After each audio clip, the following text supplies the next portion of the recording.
Okay. Good afternoon again.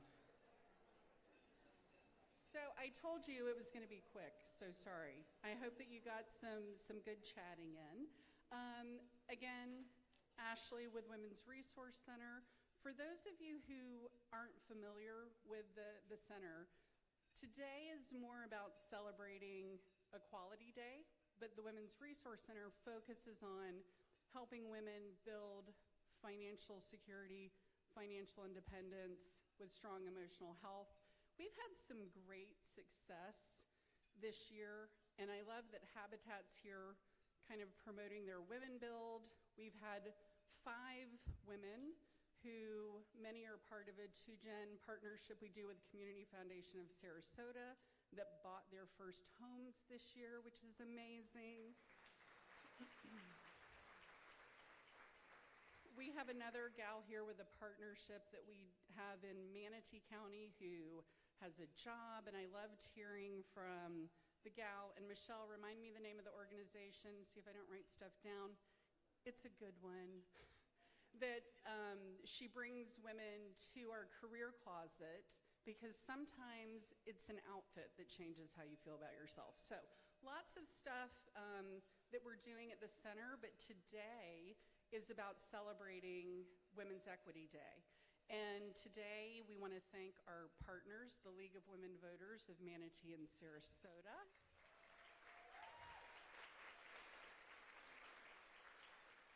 And this is the 3rd time I've said this today, but when you've been in your role for as long as I have, you get to work with some amazing people.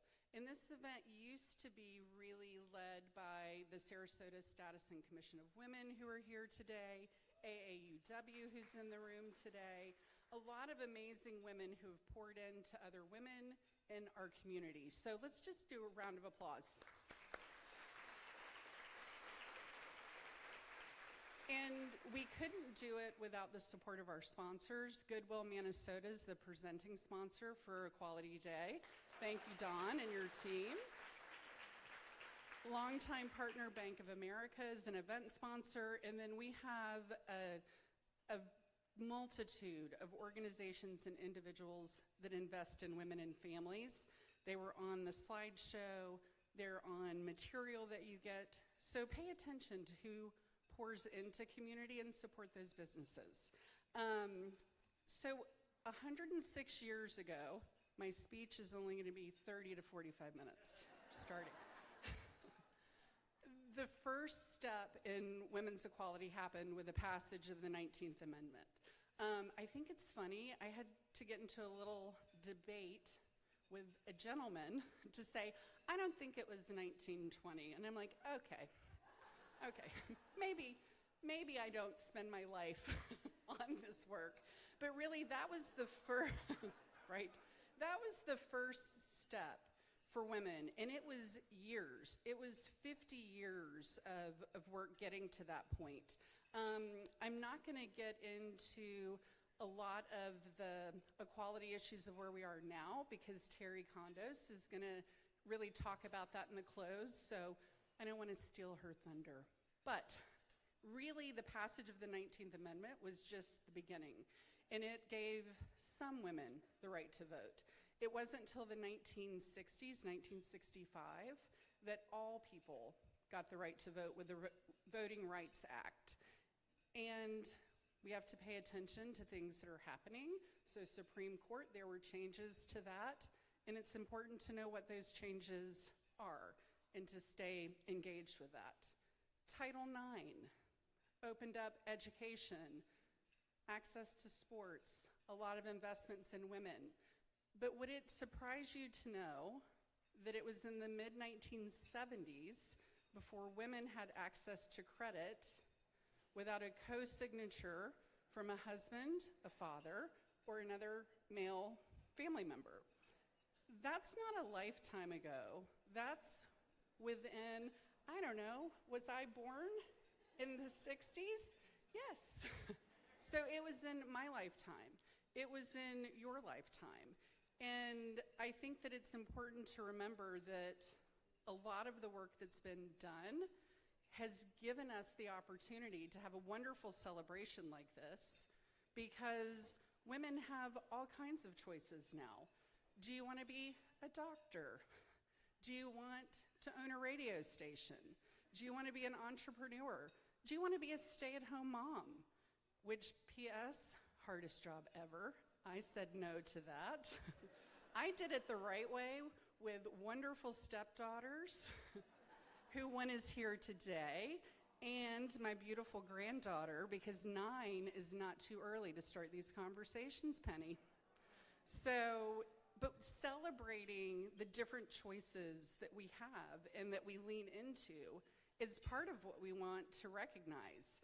And when this panel comes up, you're gonna see an amazing diversity of life paths, choices, some really interesting perspectives of, you know, Lillian Elliott, who we've worked together for 20 years, when she can still surprise me with something, that's telling, right?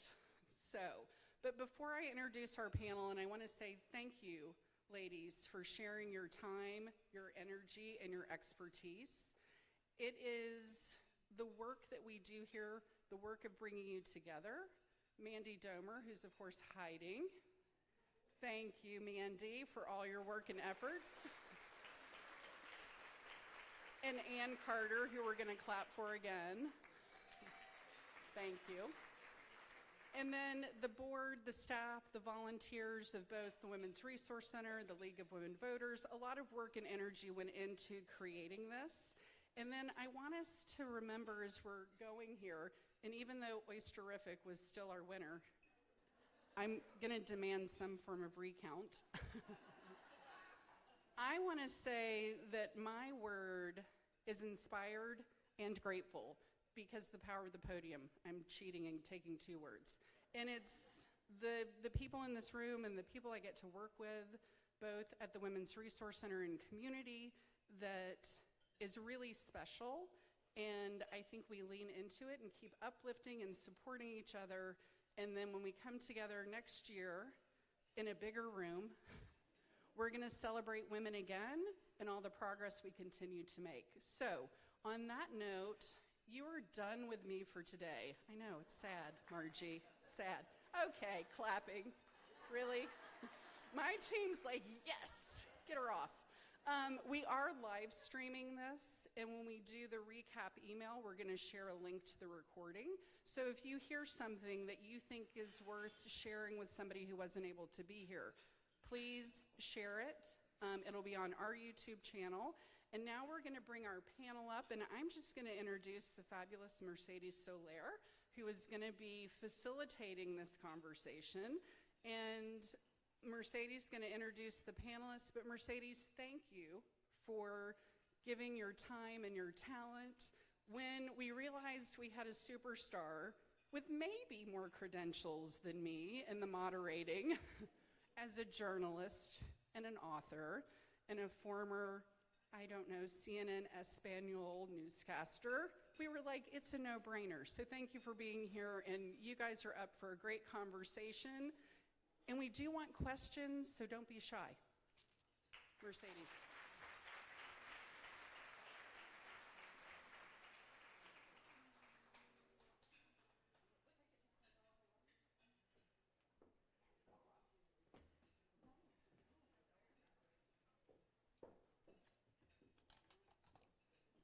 Wow. En español, wow. I'm so excited to be here. I'm really thrilled to be here. Thank you, Ashley, for your warm welcome, for your generous welcome. I just heard outside one of my coworkers, Fatima. Where are you, Fatima? She said to me, I love the vibra here. So if you don't know what vibra means, it means that feeling, that vibration of being amongst women. And I get that too. It's really exciting to be in a room of women. And I learned that years ago when I attended Campowerment, created by my dear friend Tammy Leader, co-author of a book we wrote about women. there's really something special about women empowering each other and coming together to help each other. So thank you all for being here. And for those sprinkled men in the room, thank you for your testosterone. We really appreciate your support. I'm the mother of a daughter and a son. So I'm all about empowering both genders and all genders, actually. Thank you for being here as well. So as most women, you may have heard at home, mom or grandma or maybe even great-grandma say to you, a woman's work is never done. And she was right. And what she probably meant was the work at home, the work we do for our children and our grandchildren, for our parents, for our loved ones, family, and friends. And what she probably didn't mention is that the work outside the home is never done either. And that's the work we do to empower and be of service to our community and to empower and elevate the sisterhood. I'm all about the sisterhood. That's why I'm here, because I'm so aligned with the work of the Women's Resource Center and what they do for the women that come here. Resource and access is so important. Without that, it's really harder to make it through life. Of course, the work isn't even done yet. As Ashley mentioned, we've accomplished a lot, but there's been some setbacks. So we're kind of recalibrating and calling on all women to pay attention, as Ashley said, and help us move the work forward. And the panel that you see here is comprised of women who have been doing that work, right? They've been doing it a lifetime throughout their careers and throughout their journeys. And they're here to help us keep moving it forward.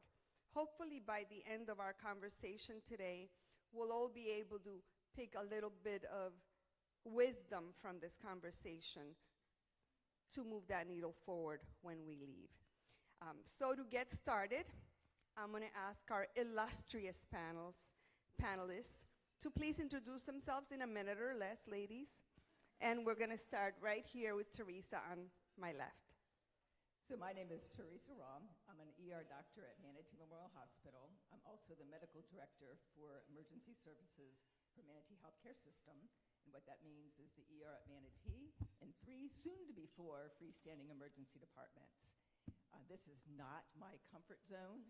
You guys may like it here. I like the ER better, and a microphone in front of me is not my style, but who says no to Ashley? Medicine doesn't define me. I think my favorite thing is being a mom to 2 amazing kids. My daughter is 33. She lives out in Washington, is married to an ER doctor, and she and he just summited Denali. And then my son is crazy. He's an adaptive skier, and he's actually the world's best. So, I'm the one at the family dinners that's really not in the spotlight. It's all about them. So, thank you.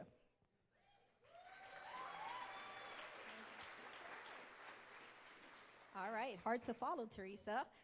Good afternoon, everyone. My name is Yaelin Rosario. I am a VP for Bank of America. I run the Sarasota market, so come see me if you need bank accounts, okay? Aside from my day job, I'm also a wife and a mother, teen mom. For those of you who have kiddos in sports, you know how time-consuming that can be as well. But truly my passion is being able to apply, the experiences and the lessons I've learned, through the adulthood and give back to the community and really empower women, young adults, kids, to truly see their financial future for what it is and give them the options. So thank you for having us today.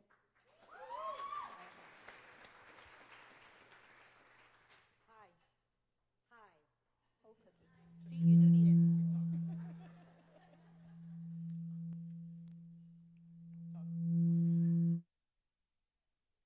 Okay, well, that was pretty cute, wasn't it?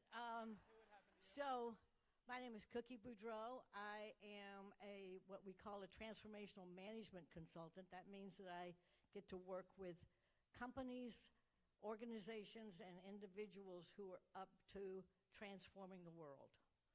And I'm lucky enough to have that as my day job and my volunteer job and everything else. I'm one of those people that gets to actually do what she was put here on the planet to do. And so it's really a joy for me to come to Women's Resource Center and kind of make a difference with women who I think literally are the difference makers on the planet. Love that.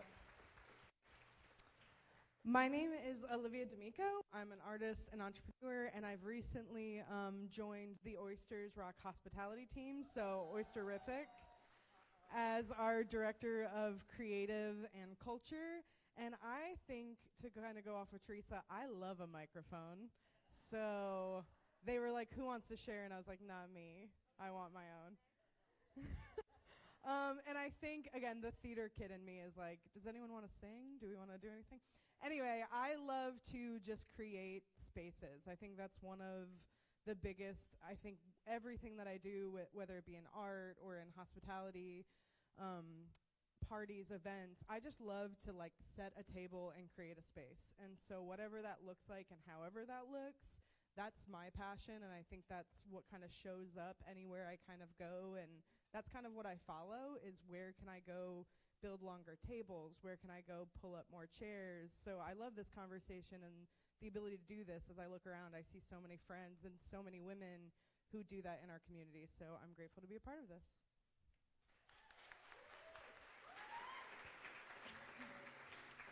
Hello, everyone. My name is Lillian Elliott, Director of Operations for the Women's Resource Center. Y'all know how to make a girl feel good. It is a blessing to be here today. I am a mom and grandmother of 5. Those are the most important roles that I hold, if anybody knows me. And then I would say the second role that is most important to me is an aunt and a sister. Everybody knows that I have a beautiful niece and an awesome sister. That says a lot because after being an executive with PepsiCo for 35 years, it was important to me to continue to give back in ways that I've always done. That's making it easier for the women that came behind me, the people that came behind me.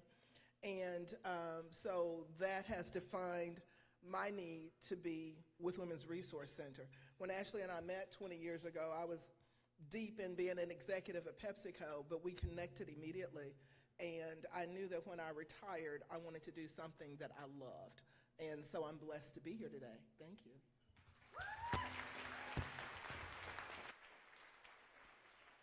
So last night we heard of the passing of Dolly Parton, a woman that, whether we like music or not, and I think everybody likes music, was an amazing trailblazer, right?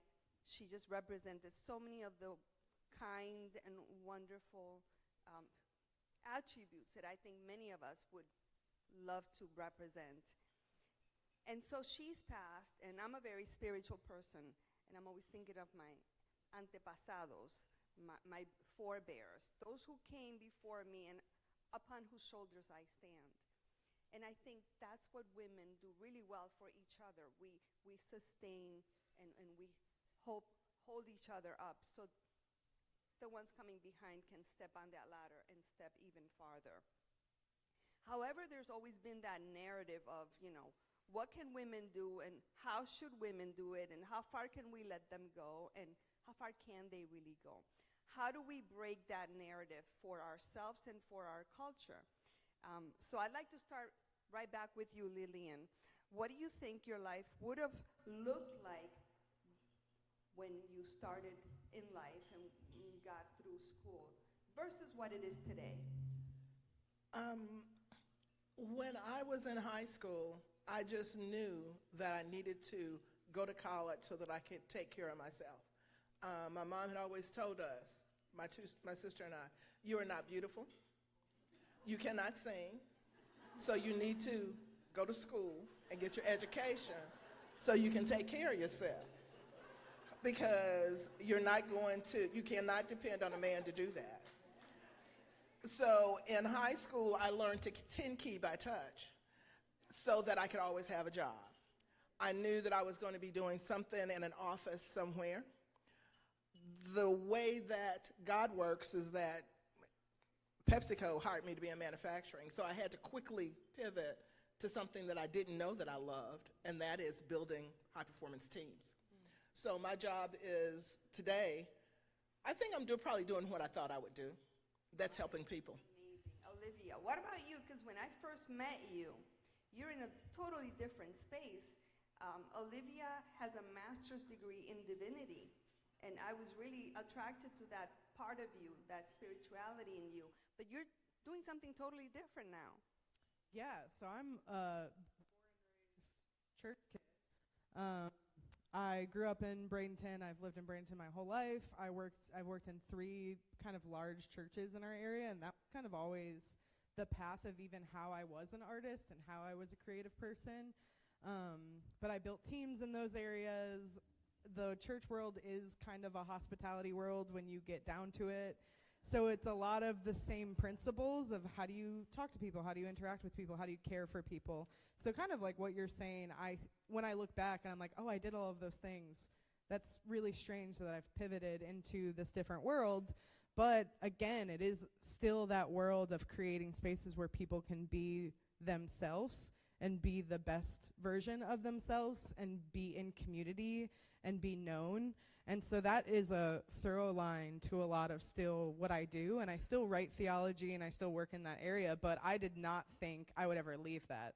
So it was a pretty hard, that was like 5 years ago, and I had to really like grieve the life I thought I was gonna have and of what it looked like. And it was kind of like 5 years recently of a lot of quietness, and I've been running my own businesses and kind of, resting in the shadows and just trying to realign myself. But I do think we have to allow space to grieve the things we thought we would be and still understand that we can be in a space now that still might be joyful and wonderful and a place we feel like we should be, but that doesn't negate maybe the life we thought we would have, because I still can hold those two, that joy and grief are never enemies. They're not enemies. They're not against each other. They're friends. And so I think that's a reality that I've grown in. And how do we listen to the voices in our head? Because my mom, different from your mom, Lillian, believed in me so fiercely. She if I could have said anything to her, and she would say, yeah, sure, let's go. I'm right there with you. But at a certain point, we either accept the voices and accept the messages, or we break free from them. So I'd like to go to you, Cookie, and ask you, how do we give ourselves permission to really just go out there and fulfill our own destiny? How do we grab a hold of our destiny and not pay attention to the future we were told we were going to have? Oh, God, I love that. Well, unfortunately, I think I had Lillian's mother. So it might be kind of hard to imagine, but we had the same, they came from the same school. I remember distinctively in junior high and early high school, my aunt and my mother sitting me down and going, okay, you need to think about what you're going to do for the rest of your life when you get a divorce.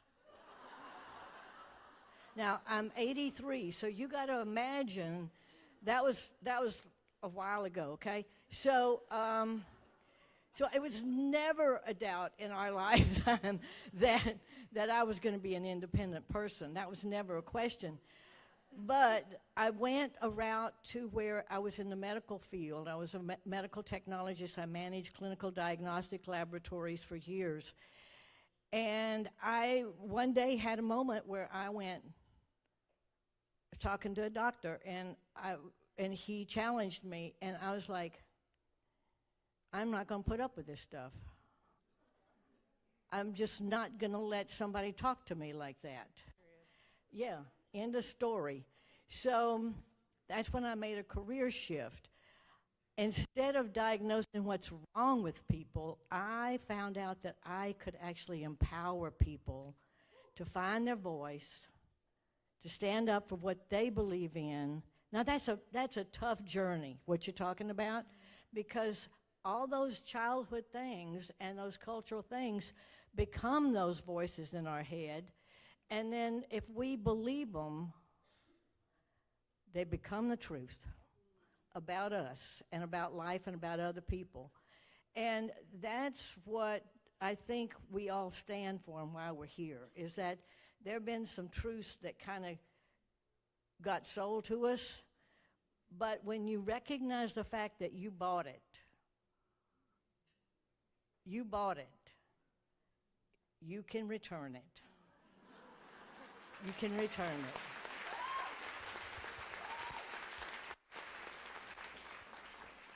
Don't return anything just yet. Because it's hard, right? Getting out of a hole, a well, a difficult situation. I'm an immigrant. I came to the U.S. when I was 12. My family had absolutely nothing, zero. And it wasn't until much later in my life that I realized freedom is not just coming to America and fleeing communism in Cuba. Freedom also has to do with finances. It has to do with being able to have the money to do what you want, because money is power. And power is doing what you want to do. So now I'm coming to you, Yailin, our expert banker, to ask you, I mean, Ashley just mentioned that it wasn't until the 1970s that women were able to get credit cards without having another signature on there. How do we become stable financially when we're starting from zero? How do we grow our wealth? And how do we gain confidence in doing that? Great question. So for me, I relate to your journey too. You know, I come from an immigrant family. Being that my first language is not English, I lived a lot of my early childhood years in Cuba myself with the traditional mindset that if you're a woman, you are the wife, the home taker, you are here to take care of the kids, and that is your sole responsibility. And having the opportunity to come to this country at 8 years old and experiencing for the first time a totally different vision than the values instilled with me at a young age, it gave me the curiosity to learn what is the difference and what is in it for my future. And I had to, you talked about inner voices earlier, I had to follow my inner voices because unfortunately at that age and having that traditional background, my mom didn't know any better because that's how my mother grew up and my grandmother. So I had that inner voice tell me, you gotta learn what financial freedom is. You gotta get curious, you gotta ask questions. And financial freedom is not necessarily about how much money you have in your bank account. Yes, that helps. But the reality is understanding the choices that it will give you to shape your success, right? Being able to go out to the community and learn about how to build your credit, how to build your wealth, what key factors apply to purchasing your first home, and understanding that you have a choice, that you don't need to depend on the male figure. And by the way, I love my husband. We've been together for 16 years, and we have a very happy marriage, but he values that I need to be able to make those financial freedoms for myself. So curiosity and always taking the step forward, whether it's uncomfortable, whether it's scary or awkward, to learn how you make those choices for yourself. That financial literacy, right? Olivia, what about you? Tell me about your experience and how did you face some of the barriers being a young woman, maybe, you know, wanting something different, and I don't know if you were alone or not alone, but we all face Yeah, barriers. I'm very single. Yeah,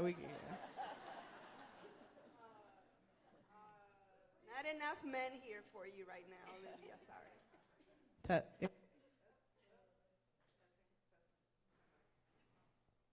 Is it? Oh, there we go. I grew up I think this is cutting in and out. I grew up in low income, free and reduced lunch. Economically, again, in our area in Manatee County, 2 parents who were working multiple jobs, 4 kids kind of thing. So no rich uncle, no grandparents, no money coming our way. When my grandparents died, we had like 24 hours to get everything out of their house kind of thing. So for me, any wealth that I built has been my own wealth. And it's been I'm almost 34 years old. I've built businesses with no funding. I've gone after things with no funding. When I started one of my businesses, I literally had like $1,500, and I was like, this is what I got. We are going to ask for favors, and I'm going to pull stuff out of the trash. And being an artist, you just put some paint on it, and you make it pretty. And so I think for me, and I put myself through my undergrad, my graduate degree, and I went to a private university, so not cheap. There was no like funding or state funding.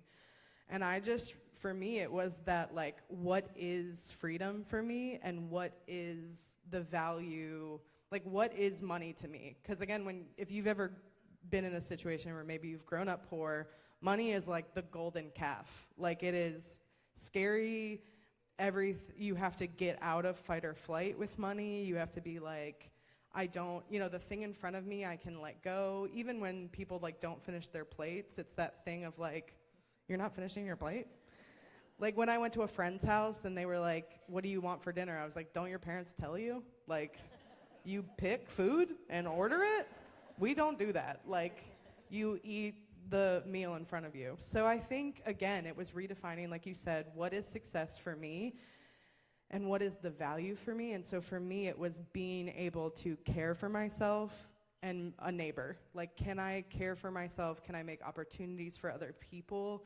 If I have $5, can I give someone else $1? How can I bring people with me on the financial journey? And that's still how I look at it, less about dollar amounts and can I take care of myself and some people around me. So I think for me, that's like financial wealth. And Teresa, what do you think we maybe misunderstand about money and the power it can bring, or power and the money it can bring? So I think one of the mistakes people make is thinking that money automatically means power. Money does not mean power. You can have a lot of money and have zero power. You can have a lot of power and have zero money. What money gives you is options, and being able to use those options for your own growth and your own well-being. And one of my mantras when I have the opportunity to speak with younger women is put yourself in a situation where you can buy your own darn dinner. Don't rely on anybody else, not your parents, not your spouse, nobody. Rely on yourself and put yourself into that situation. You can inherit money. Money can get you into a boardroom. It can get you a seat at the table, but your voice may not be heard. So I think keeping those two things separate is important. Power doesn't always equal control either. Power just gives you influence and an opportunity to help guide organizations, guide your home, guide your workplace, your church, your creative space, because you're actually being heard, because you've worked to achieve that. That you can't inherit. That is something you get by hard work, by having people respect you, and by perseverance. And just quickly, what does perseverance mean? You want me to get to my next question? No, I'm just kidding. Perseverance is setting a goal and working toward it. And sometimes it requires other people to help guide you and push you along the way. But you have to keep pushing forward in order to be able to have the power and to be able to have the success that you're really hoping for. Lillian. I think good. When I talked to you ladies this morning in preparation for all of you, I said when you introduce yourself, don't talk about necessarily what you do, your job, or our jobs shouldn't define us. And a lot of times we walk through life thinking, I'm a TV journalist, or I'm a mother, or I'm this or that. But we should be more than that. We should be able to carry all of ourselves with us. So having said that, Lillian, how do you define success? And I'm not necessarily talking about a job. Success for me is very similar to what you ladies have shared, and that's being able to help others. That's always been my goal, always been how I navigate the world. Sometimes not expecting that I can, but people tell me later the impact that I've had, and that is what gives me fuel for my day. How can I help remove barriers? How can I help build confidence? How might I help organizations to create cultures where people can thrive? That's success for me. I have no money because I give it all away. I have 5 grandkids.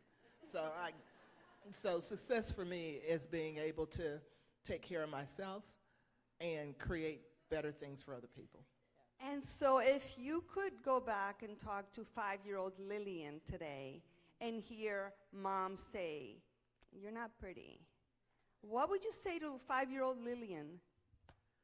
Well, I want to make sure that y'all understand my mother. My mother was a realist. I was not pretty at 5. Now, what she told me was, that's why you must stand straight. That's why you must have confidence. That's why you must be smart. She poured into me those things that are important. Being pretty is not important. That's really what she was saying. You must have that confidence in yourself, and you can be whoever you want to be. That is something that I learned very young. That was mom's love. Yes. What about you, Cookie? How do you define success? Well, I didn't always have this voice. Like, I know who the heck I am, and I know I can make a difference. And that's a huge gift some women gave me when they stood for me. Because I had those other voices, okay, mine, that I bought from other people, and I believed that I wasn't worthy as growing up. But once I found out, once I experienced somebody being able to stand for me, somebody being able to go, "You got something, let it out. Come on, let it out." That became my life's work. Because everybody is somebody who can make a difference, and they do. You either make a difference by being a leader or you make a difference by being a victim. And that's really what my life is about, is that choice that we get to make, you know, that I have a voice and I have a say, and I'm going to say something. And that's probably the biggest gift that I have, and the biggest gift I can give somebody else. And that's when I know that I've been successful, is when I see that light go on in somebody's face or in somebody's way of walking. Do you know, they walk a little taller, you know? They go out and make the difference they always wanted to make rather than chasing something somebody told them they needed to chase. That self-expression thing, that for me is success. And it's measured differently, especially for women. I think women have a harder journey through life. More, I think, is expected of us, or we're put into more cages or squares or pegged in ways that are not expected of men many times. And sometimes I think it makes it a little harder to achieve. So I see you all here as high achievers. And Teresa, I'm going to come to you because, you know, women are put under pressure by other women as well. How did you navigate pressure going through your career, going through school, postgraduate work, on top of the hard work, the pressure of achieving as a woman? So I think times have evolved. I grew up in a household where my dad is in his late 80s now, where women were perceived to be barefoot, pregnant in the kitchen. Nobody in my family had ever gone to college. And when I went to my parents and said, I want to go to college, I want to do something in healthcare, the initial thought was, why? My mom kind of stayed quiet, and my dad really just thought he'd avoid answering the question.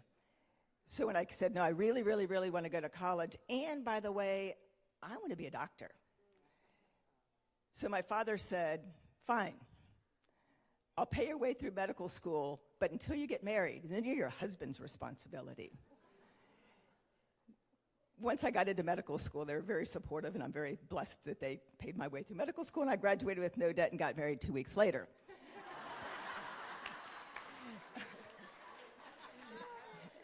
Your husband planned that one really well. Absolutely. we knew how to do the math. But when I went to medical school, it was from 1984 to 1988. And at that time, only about 25% of medical students were women. And not only was it 75% of the guys in my class were men, but those teaching, the physicians I learned under, it was a very, very, very small amount of women who I actually was able to learn from, was able to be mentored by, and to be able to aspire to what they were doing. When I chose emergency medicine, that got even smaller. There was only about 15% of women that went into emergency medicine when I entered practice in 1990. When I ultimately got back home, because I grew up here in Bradenton, that was always my goal to practice here, I got asked to work at Manatee Memorial. 2000, I started at Manatee Memorial, the first female ER doctor at Manatee Memorial, and they opened in 1953. So as Mercedes pointed out, it really wasn't the men that made my job challenging. It was the female nurses. I started on as night shift, and they looked at me, a young, skinny thing at the time, and basically said, how are you going to work night shift here? And I had to work harder. I had to not complain. I had to be dedicated and responsible and persevere. And finally, I earned their respect. And when I earned their respect, I knew that I had clinical success. Because I was smart enough to do the job, but you can't do it alone. What made me go from clinical success to becoming a leader was having the social capital, having the respect, and having the spot at the table. Now I started to get power, because now I had influence. I was able to make a difference and had a say in how we did our processes. And thankfully, they had the confidence in me, and I became the first female medical director in all of Manatee County.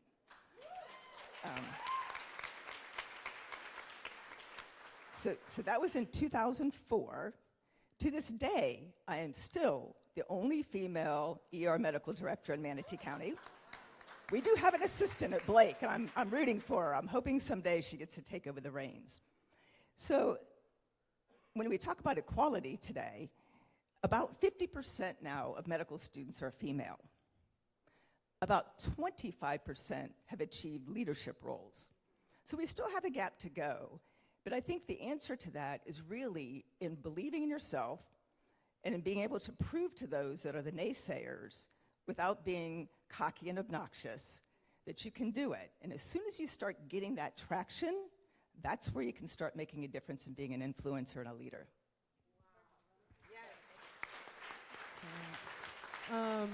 Because you just said something like the people that were the hardest were often the women in this situation.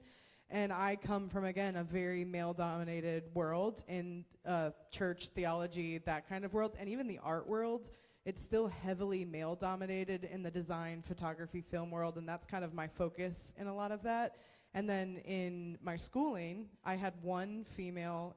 In my undergrad, I had 2 female professors, and then by the time I got to my graduate degree, I had 1. And mine was a 3-year degree, a long degree to have one female professor with her, PhD in theology. And the same thing in my art. When I was in design school, I had one female design professor, and that was in 2010. But I think what we have to remember, and I think what happens from my perspective, is we become so fear-driven inside of all of us probably can see that somewhere in our industries, because maybe there's only one female role, and then it's like, if this person next to me, this other wonderful woman, gets promoted, they steal that from me. And I think collectively it takes us all helping to promote each other and show that there is more opportunity, that you winning doesn't mean me losing. And I think that's something, as a room full of incredible women and incredible people, that we're remembering that when we operate out of fear, it hurts all of us. When we operate in that position of, well, if they get it, I lose something, or if they get a pat on the back, that hurts me. Like, that's where we all suffer, and it's that equality thing to bring people up alongside of us, and I think that's what we do well as women, but then as soon as we let fear in, that's where we hurt each other. Yeah, so I think at least in my case, I would take hold of our interns when they came in, take them under my wing, take them out in the street with me, teach them how to stand in front of a camera, how to write a story. And luckily, in my experience, all of my news directors and producers were women. It was a business really taken over by women in Spanish television. And it was tough, but that whole sisterhood did take over eventually. So what I did learn throughout my career was that you always look back and look to find the woman behind, 5 years behind, younger, 10 years younger, 15 years younger, and figure out how to pull her along and teach her the ropes and help her gain her self-esteem and understand that she could hopefully, take over your job one day. Yes. I want to say another thing about this, okay, and from a slightly different position.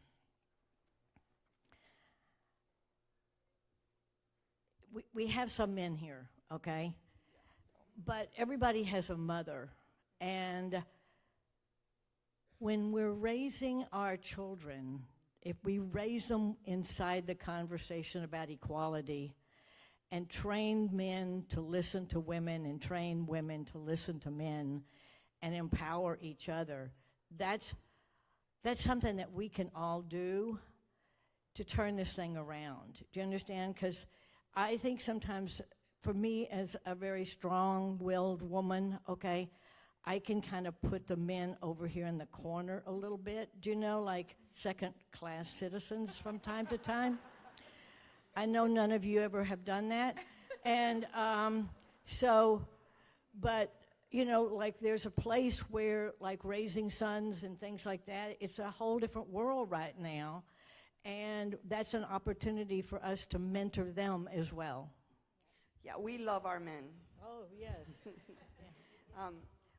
I have a million things to say about that, but we're running out of time. So what I'd like to do now is ask you if you'd like to ask any questions of our panelists to come forward, raise your hand, come to the mic, so that we can all hear you.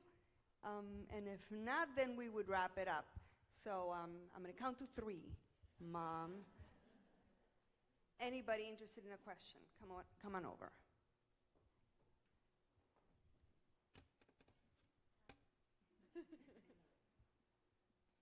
Hi, it has been amazing to hear from all of you. It's so inspiring. I want to cry. I cry for everything. I'm a mom, and I work full-time with my husband, and I love it. I love what we do. I love supporting him. I think we have a shared dream, and I love that. How do you go around in life trying to not feel that maybe you're lacking in your professional life and your home life at the same time? Because it's so hard to think that you could be doing better in both environments. So I don't know, how do you guys go around that? Yailin. Yes. So first thing I will say is it is tough. Some days will be better than others. You will find yourself crying a lot, but it's about having that communication with your spouse. Like today, I'm not going to get home till probably about 10 o'clock at night. my husband knows that he has to deal with sports and dinner and homework, and it's having that healthy balance. But when you have the corporate life, such as myself, my husband is a business owner, so that's tenfold the responsibilities as well. And then balancing two kids that need attention all the time, who have their own dreams, their own journeys. I battle that with that often. Am I being a good mom? Am I spending enough time with my kids? Am I spending enough time with my husband? Am I spending enough time at work? My boss is here, by the way. Okay. But it's a constant battle of give and take. Not every day is going to be perfect. Not every day you're going to feel that you did the right thing or you drove success. But as long as you can sleep at night and say, my family is taken care of, I have a roof over my house or over my home, and I have, some type of financial freedom in the bank account, that's really all that matters. But communication and knowing that sometimes your spouse is going to have to give the 80 and you only have 20 to give, and I have many days like that, is what balances each other. And know that you can have it all. Yeah. You can have it all, but not all at the same time. Not all at the same time. So when you figure that out, when you figure out that balance, you'll get to my age and you'll figure out, yeah, I did accomplish it all, I did have it all, I just couldn't do it all when I was 25. Yep. Oh, yeah. Yeah, patience. Perseverance, correct. Any other questions for our panelists? All right. Well, let's see. Is there? Oh, come on over, please. And I'm asking you to come over so everybody can hear when you ask a question. Thank you so much. It's an honor just to be here with you all. I'm not quite sure how to say this question, but some men that I know feel really threatened by women empowering themselves, and it's kind of become a thing even more recently. And so how do we explain that by women becoming more empowered, that we bring up everybody, the children, the men? When women come up, everybody, the whole culture, the whole society, the whole world comes up. How do we tell them that? I think you're referring to the manosphere. Anybody want to take that on? I just want to thank you for that question. The perspective that I have is quite different than most ladies on this panel. And I think that it is imperative that at this juncture, where we have told women to become educated, get that great job, and you will succeed. Last year, almost 400,000 of those women with double masters and PhDs in our government were let go. They'd done everything right. Those of us that are in that place cannot influence what you're talking about. Only you that hear that can influence that. Your husbands, your sons, your nephews, the people that you go to church with. Make them uncomfortable at the dinner party. Don't go to the picnic and not speak up. That's what 1913 started, the suffrage movement. The women only got the right to vote because they challenged those husbands. The black women were there to support. They were working on their own things. You heard what Ashley said.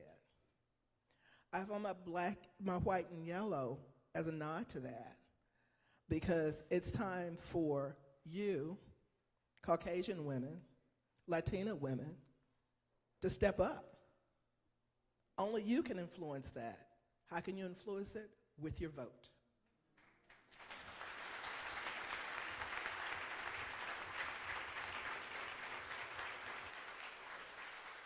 Any more questions?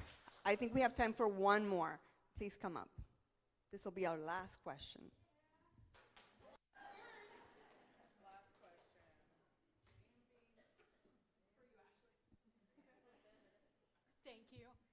Thank you. Hi. My name is Jessica Maxon Barrier, but I go by my initials, JMB. We have talked a lot about our past, our shared pasts, your personal pasts, your individual pasts, and we talk a lot about our personal past, the mosaic of who you are and who you've become. I want to hear about your future. What's the thing that you are the most excited about for the upcoming day, week, month, year, decade, century? Fast. We all answer. Starting with Teresa right here, and everybody gets to answer. So when you can get a room filled with people who are all on the same page and have passion, and here to support Women's Resource Center, whose mission is to engage, educate, to enrich and empower generations for all women. That says a lot, and to me that is exciting. And it's exciting to be a part of a movement and where we actually give a hand up, not a handout. We teach somebody to do something as opposed to doing it for them. We invest in people, our time, our resources, our wisdom, our money, our social capital, to give those people an opportunity to grow, an opportunity to become confident, and an opportunity to succeed. When they succeed, that's where the excitement begins. That journey from engaging and educating and enriching becomes empowerment. And I think that with more encouragement and more people doing things, that we have learned it is so important for those women who fought to have opportunity, the women who fought to have us being able to vote, for us to continue that journey that they started by pulling the next person up, by investing in our younger people, in the generations behind us, to teach them confidence, life skills, and with that power, bring the next person along. Well said. For me, it will be personally to continue to role model. You know, I tell my direct reports, I tell, you know, when I get to speak to the community, my kids at the football field, that you can be the youngest, the less tenured, the less educated in the room, but your voice still matters. Your voice still matters, and you need to do something with that power. You need to be able to speak up for what's right, for what's wrong, and demonstrate that everyone has it in them to continue to do good. Great. So, for me, I discovered that comfort, like, you know, this is a land of retirement here in Florida, and I discovered that comfort is really poisonous to people getting that they make a difference no matter how old they are, no matter what kind of condition their bodies are in. Comfort's not the thing, the be-all, end-all, be-all for all of us. Knowing who you are, standing up for what you believe in, and saying what you need to say. If you're upset about something, speak up. If you're excited about something, speak up. For God's sake, speak up. Quietness is killing people. That's what really, and that's what I am out to do. And that's why the League of Women Voters and the Women's Resource Center are things that I deeply and believe in and invest in. I hope every one of you takes something out of here today to go make some good trouble, okay? That's what I'm doing.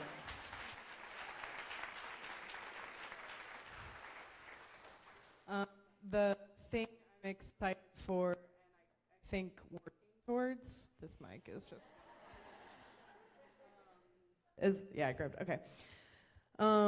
What you just said reminded me of MLK wrote a letter to Birmingham jail to white evangelicals. So he wrote it to Billy Graham. And if you know Billy Graham, he was one of the biggest revivalists. And he said, you saying nothing, basically if you read the letter, is hurting us more than anything. And so to the white evangelicals saying, you staying silent, you not speaking up for injustice or what is right or wrong, is poisoning us and it's hurting us. And so I think using my privilege as a white female in a lot of spaces, I hope people who say certain things are uncomfortable around me and they maybe think differently when they're around because they know maybe certain things are not okay to say or do. And then I hope too that I am a peace bringer at the same time, so that through those things that we can create more avenues and places for peace, and to remember that that is foundational to who we are as people. And when we do that in our communities, I don't think I can change maybe a lot on big national levels, but I can do it here. And I can do it in our community, in my neighborhood, and in my circle of influence. And continue, as Wendell Berry says, to keep planting sequoia trees and for the shade for the next generation, that I'll never be able to sit under that sequoia tree. It won't grow in my time, but that generations to come will be able to sit and rest under the shade of the tree. So I will wrap it up very quickly. Cookie started something that I think people have heard before. Get in trouble. Good trouble. Necessary trouble. It's time for some necessary trouble, people. And I'd like to just end by saying, if we want to look forward, November 3rd is Election Day.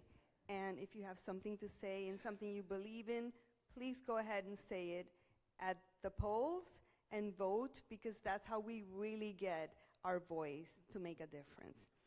Thank you so much. On behalf of this amazing panel, thank you for having us. Okay, I'm your closer. First, let me hear a shout out from all of my League of Women Voters sisters out here. Who is there here? Good. Okay, so it's raining outside, so you're going to give me 5 minutes and we're going to get fired up. Okay, my name is Terry Condos. I'm the Vice President of the League of Women Voters of Manatee County, here with all of my Sarasota and Manatee sisters. Okay, so here are my closing thoughts for you. So, remarkable women, right? Thank them all for being here. But my question to you is, was it possible for these remarkable women to have led their lives, achieved their accomplishments in the past, right? What conditions had to exist for these women to succeed and to be so remarkable? I am inspired by these amazing women. Unfortunately, it doesn't change the fact that despite 3 major historical waves of progress that Ashley outlined at the beginning, we as women are still second-class citizens in our society, and minorities even more so. So on this Women's Equality Day, we have to be honest and recognize that we have categorically not achieved equality, that we have been lulled into acceptance of what we have.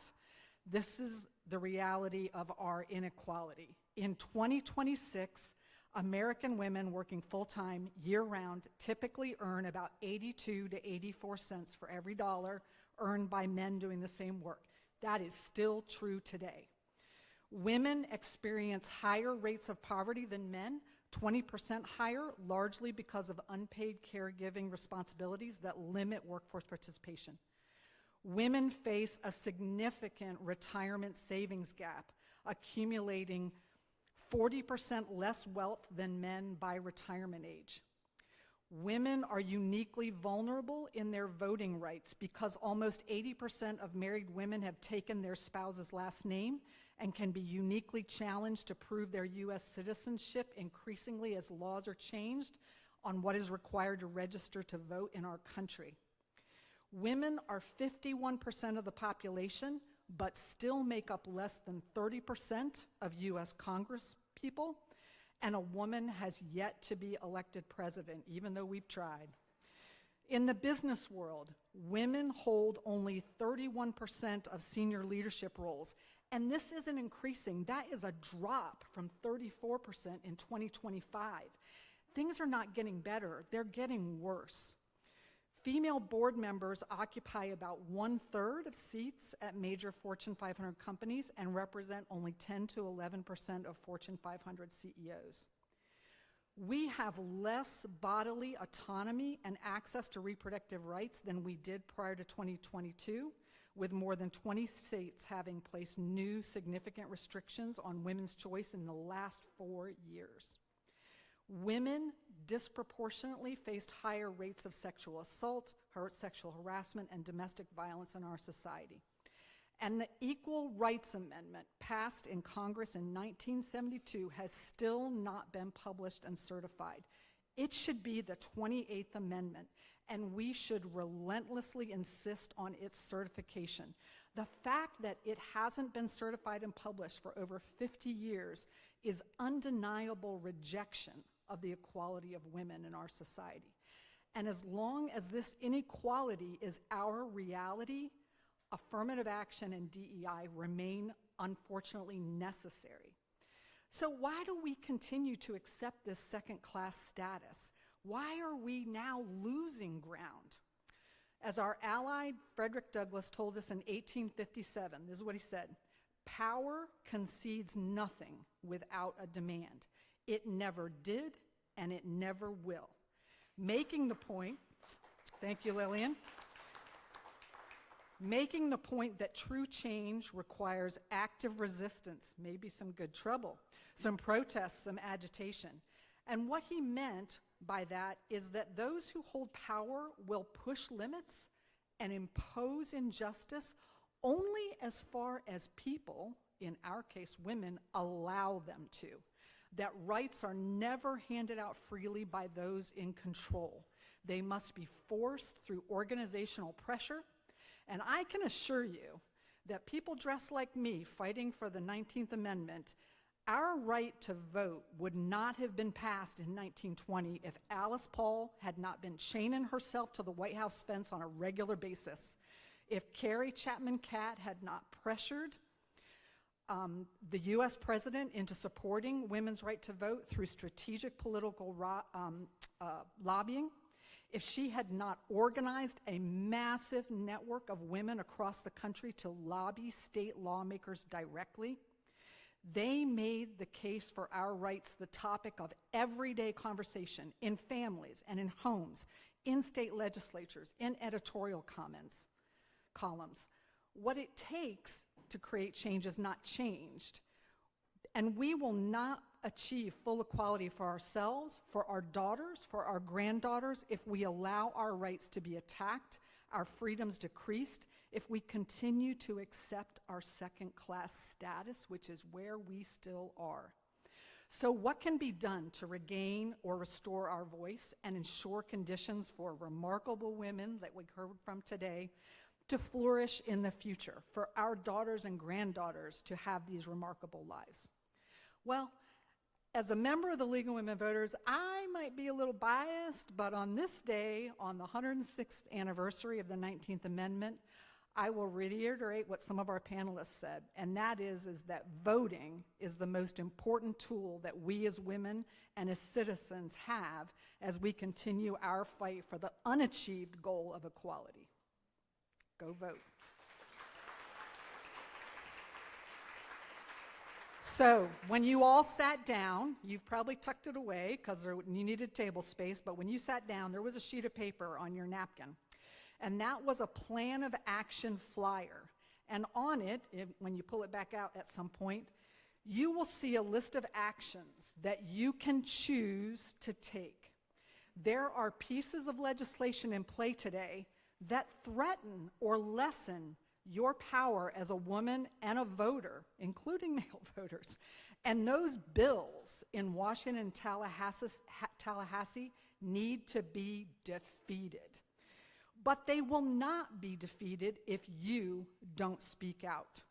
There are laws on that piece of paper that are on the table that could be passed, that would restore our rights as voters to the heights they reached in the 60s, 80s, and 90s. But they definitely will not be passed if you don't speak out. And then when you have the full power of your voice and your vote, there are structural foundations that can give women their full range of options in our society. Equal pay, affordable health care and child care, reproductive rights and freedoms. They have to be demanded vociferously, unabashedly, relentlessly. Remember what Frederick Douglass told us: power concedes nothing without a demand. We have to make a demand. They never did, and they never will. So without a clear and consistent demand from you, from all of us, we will not have equality, and we will continue to lose ground. So we have a choice. We can allow our equality to continue to deteriorate for us, for our daughters, for our granddaughters, or we can demand the equality the suffragists and civil rights fighters sacrificed and even died to win for us, and we dishonor their struggle and their fight when we don't speak up and we don't insist that the journey continues and that we achieve our goal. So I say to you, as many others have, but I'm going to add a few more caveats to it. Register to vote, actually vote, and use your vote to make it possible for every woman to be remarkable. So we are going to finish up with a final word cloud, if that can be brought up on the screen. So after listening to this amazing panel, after my attempt for 5 minutes to get you fired up, what are you inspired to do leaving today?